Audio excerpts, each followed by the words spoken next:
Assalamu alaikum everyone. Welcome to Quran and Tajweed with Sarmaan Academy. We are really happy and looking forward to have everyone take advantage of us learning the Quran and Tajweed.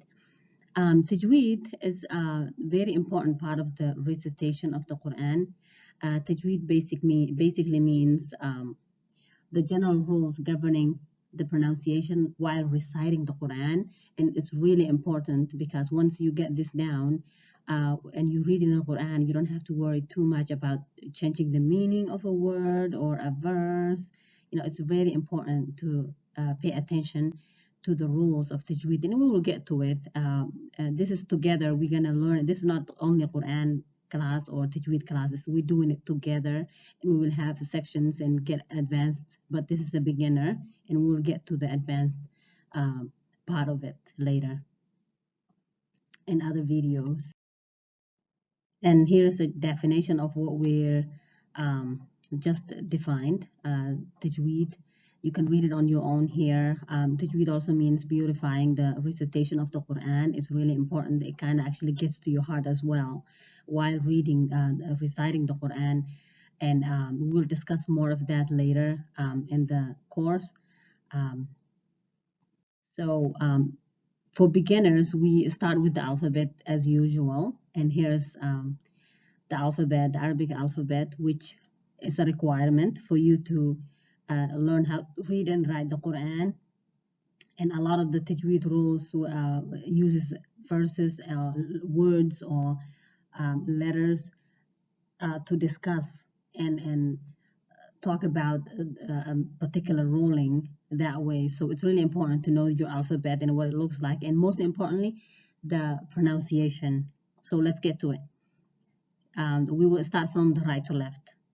Alif, Ba, Ta, Tha, Jim, Ha, Kha, Dal, Dhal, Ra, Za, Sin, Shin, Fat, Dot, Ta, Dha, Ain, Ghain, Fa, Qaf, Kaf, Lam, Mim, Noon, Waw, Ha, Ya. So now that we know the alphabet, it's really important to practice. And basically when you're reading, when we got to the connecting letters, we're just going to use them, and connecting them is very important that you know and understand and listen carefully how it's pronounced. So here are other important letters to know. When you see the Arabic alphabet and you're learning it and you see it in a book, these aren't usually included. They might talk about it somehow in a course, but usually you will not see this written in the alphabet. So it's really important to know, because when you're doing Quran, and later we're gonna do like shadda, or we're gonna do madde, which is very important. Huruf al-madd, when we do that, we'll get to it. Don't worry about what it means now, but you will see a lot of this, and the alif maqsura. And this one right here, it's a ta, but it's called ta marbuta. So this means if you hear about ta marbuta, this is what it looks like. You're going to see it connected to a word, or you can see it by itself as well. And the pronunciation is different depending on how you're reciting. So the ta we have seen earlier look like this. I don't want you to get confused here. So I'm going to have to repeat this and say in the previous slide, the ta looked like this. It looked like that, but this is a ta maftuha. This is ta marbuta. That's why it looks different. The ta marbuta. That's how you pronounce it. The name of it, but that's not how you pronounce it. When you see this, it's ta marbuta, but it's not how you would say it in the Quran.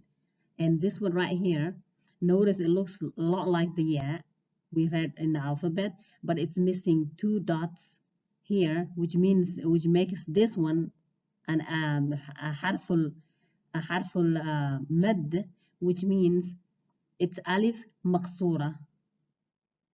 So we will get to it later when we talk about maddi and stuff like that.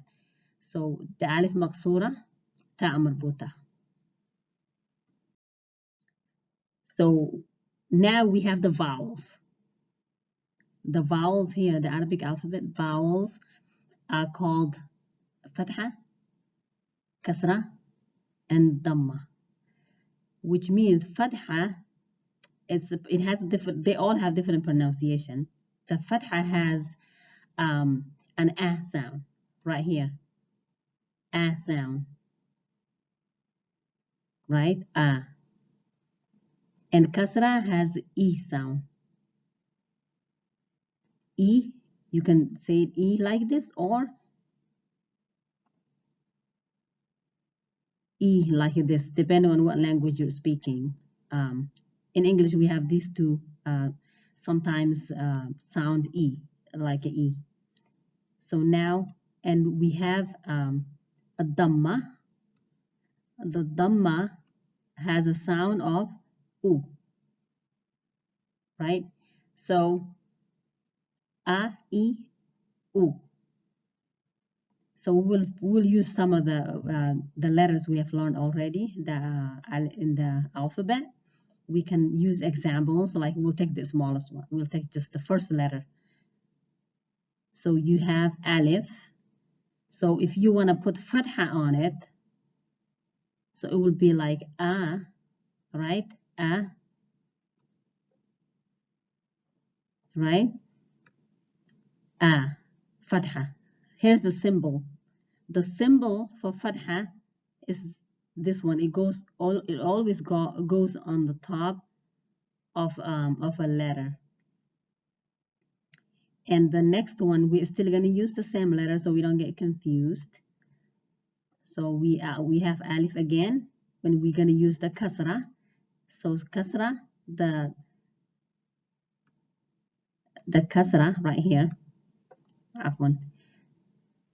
So alif again. So kasra will go underneath here, and it will make, this is the symbol for kasra. E. E. And dhamma right here. We have alif again. We're still going to use alif as an example. Alif, and then the dhamma symbol looks like this, or sometimes it looks like that. It depends on how you write it. Either way is correct, right? So so let's pronounce these and see the fatha a sound. When it's on a alif, it's a. It always has the a sound, no matter what letter it's on. We'll get to it later when we're connecting letters.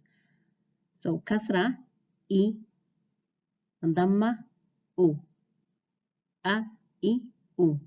So we'll get to it later, more complex and more advanced.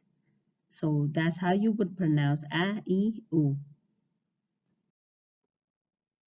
And here's our sukun. So fatha, dhamma, kasra are our vowels. Give us the sound of it. But sukun is not a vowel, but it is there, where it confuses people sometimes, but it's not a vowel. It's actually a mark that looks like this, like that.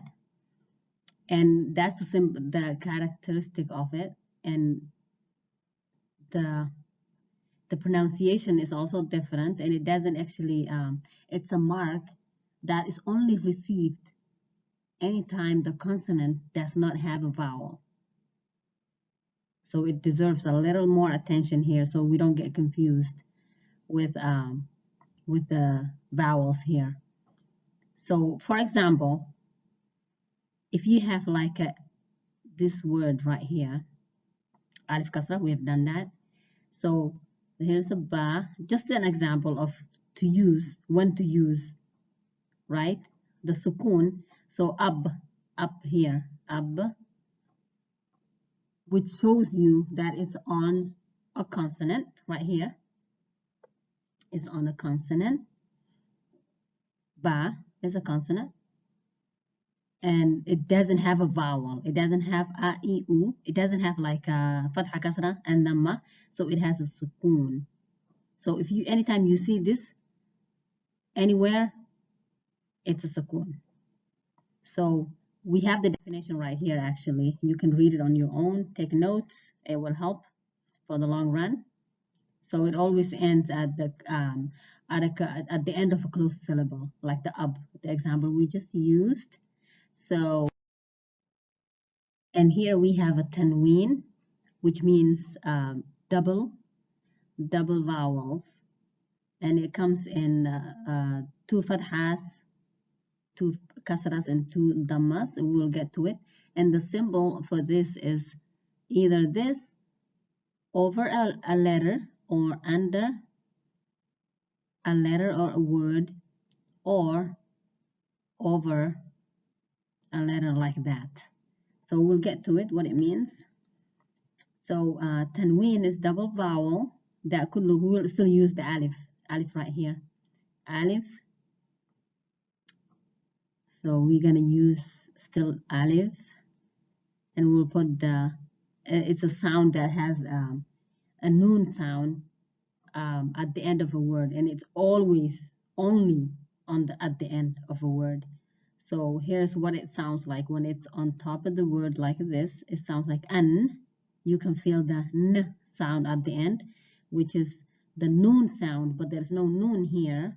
So that's what the tanween means, given that sound. So we have the alif with fathatain. Let me put this here. I'm going to do it in English for you. Okay. Fathatain. Tain, I think that's how you pronounce it. And kasratain. Kasratain. Yeah, that's how you pronounce ain. And dhammatain. Dhammatain. So this basically means two fathas, right? Two fathas. We did the fatha dhamma kasra earlier. Two fathas. And this means two kasras. And this means two dhammas. So make it easier for us to remember. Dhammas. Okay. So this is how you pronounce an with the two fathas, an, and then the two kasratain right here, in, and dhammatain on the last one, un. So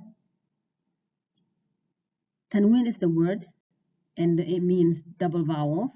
And when it's double, when fatha is like one, right? When it's two, it's pronounced, it says fathatain, and it's kasratain, and the two kasras, and the two dhammas, dhammatain.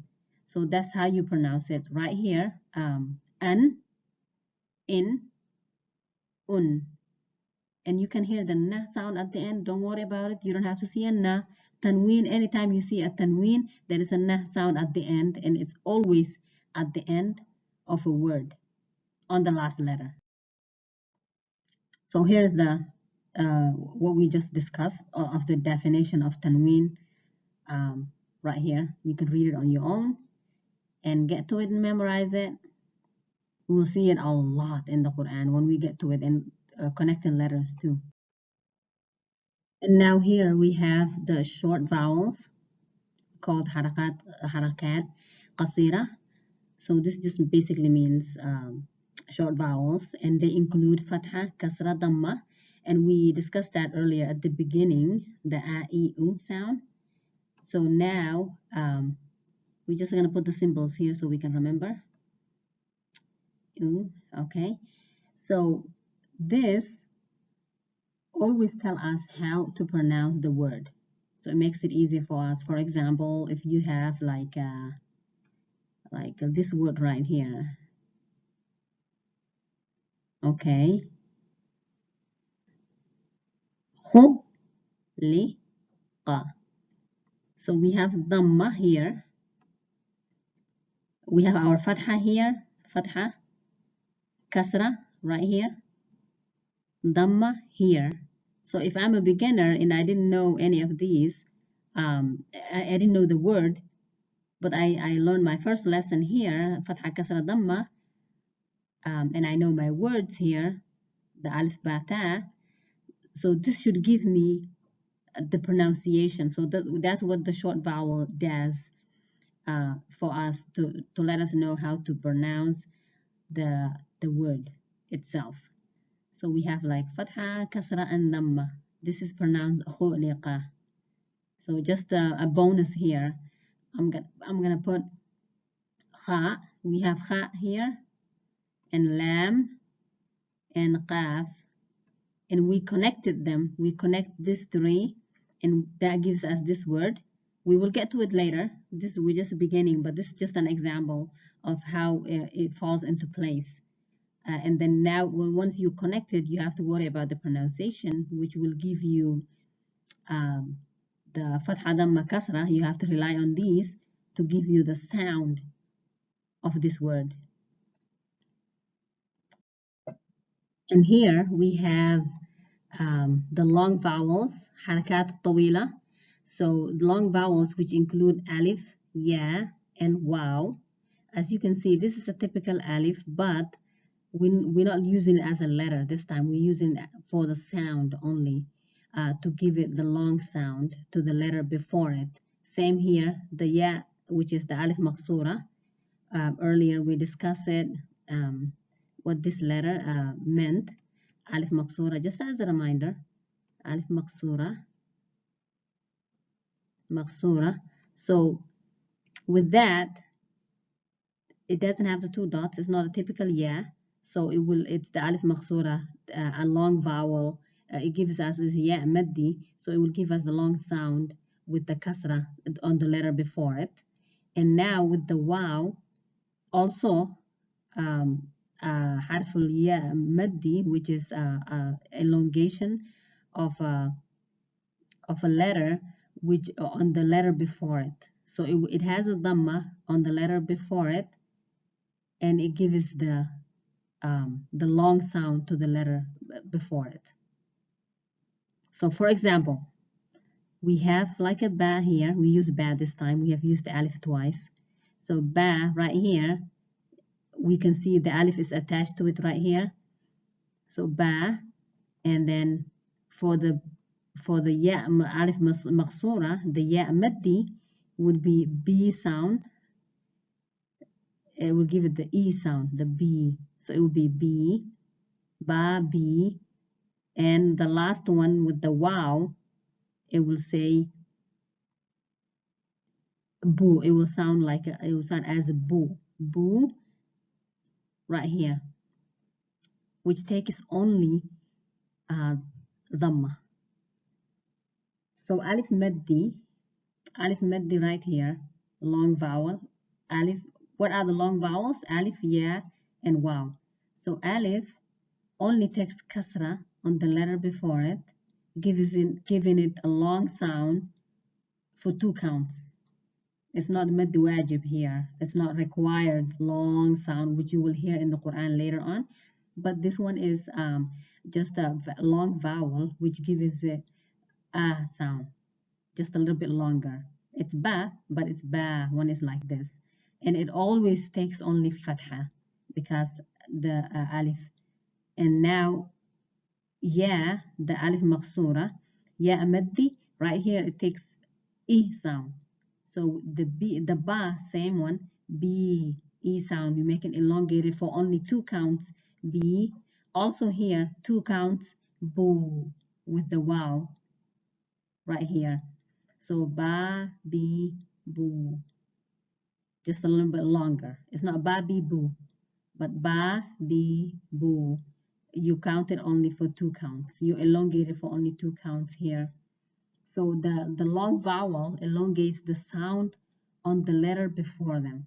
So this letter is the one before this one. So it's elongating the ba here. In all of them, they're just elongating the ba and not the actual letter here, the actual vowels here. So it will only give it the sound on the letter before them, no matter what it is.